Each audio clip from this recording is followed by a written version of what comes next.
నమస్కారం. ఘంటారావానికి స్వాగతం. ముందుగా ప్రధానాంశాలు. విశాఖలో సముద్ర ఆహారోత్పత్తుల ప్రదర్శన ప్రారంభం. ఆక్వా పెట్టుబడులను ప్రోత్సహిస్తామన్న వెంకయ్య.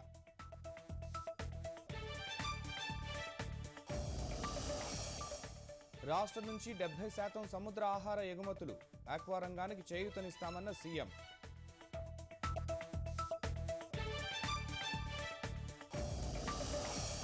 శ్రీశైలంలో 875, సాగర్లో 514 అడుగుల నీటి మట్టం.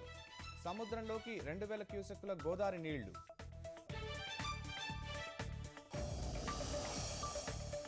నల్లమడ, రాళ్లబండ వాగుల్లో వరద ఉధృతి. ఆగిన రాకపోకలు, వేల ఎకరాల్లో పంట మునక.